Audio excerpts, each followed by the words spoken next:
which means, can I go right on the end? You don't mind? Or do you want pro wrap? Okay. Yeah, so I'm going to put it right on, there's a little bit here, maybe we'll do the bottom. You guys don't have elastic tape, you'll have to use it with 1.5 inch as long as you know where and when to do elastic tape. So I'm going to put 2 base strips down depending on the size of the muscle mass. And you want to cover the whole muscle belly. So when you look and see where the gastro thickness of the muscle belly is, look for both the inferior and superior poles so you know how far to do it. So there's a different like a little bit, right? Yeah, when I do it, I'm gonna over-exaggerate too, because by the time you come back, right, the athlete has extended. So make sure that I'll put you into that position in a sec. So I'm gonna put in my base strips, and I'm gonna do 1 at the bottom, and I'm gonna put 2 at the top. But again, if you have super big forearm flexors, you might have to put 2 base strips down. And for now, I can finish these on the top, but later I'll put them at the back because I don't want it to interfere with his surface of play. I don't like pro wrap on this because it will just slip. So if you guys are using pro wrap, you'll notice you can't get a good fix on it. It is pretty hairy there, so we'll be nice. And here's my base strip at the bottom.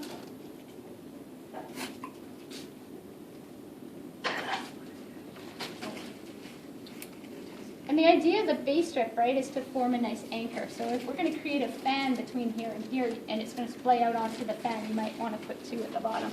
And what I'm going to do now is where I put them into. So that's the basis of the job. Now I'm going to keep them in sort of this position. It's about 130 degrees.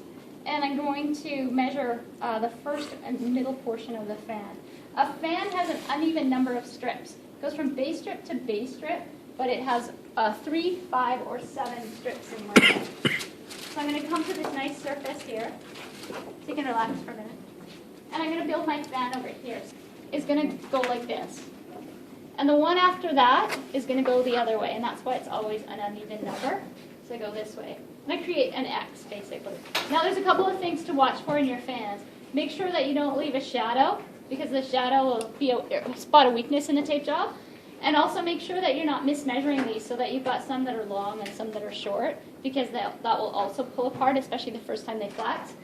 And also, if you have a bigger muscle at one end and smaller at the other, so for example, your biceps are generally larger than your forearm flexors, you might want to make the bottom a little bit more narrow than the top. So the top will be a bigger fan portion.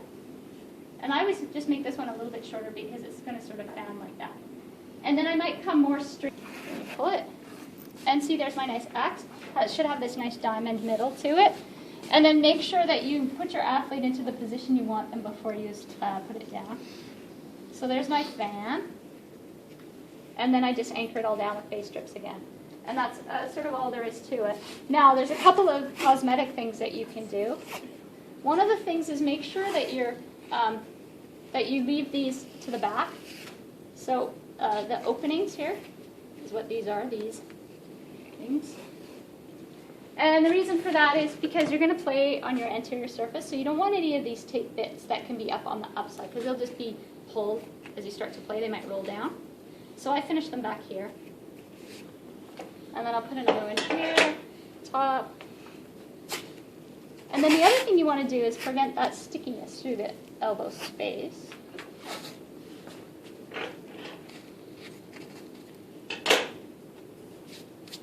I'll put one more in here just to close it down. Gotta have your scissors handy. There's $7 worth of tape.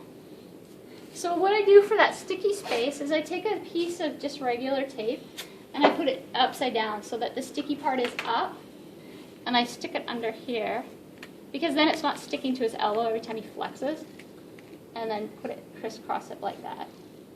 So it creates a nice smooth surface so it doesn't every time he flexes, it's not going to go stick, stick, stick. The other thing you might want to do there is if you just sort of flip over here, what I might do is just tack all these down to finish it off. This is an extra step, it's not necessary, but then those loose ends are not sticking up.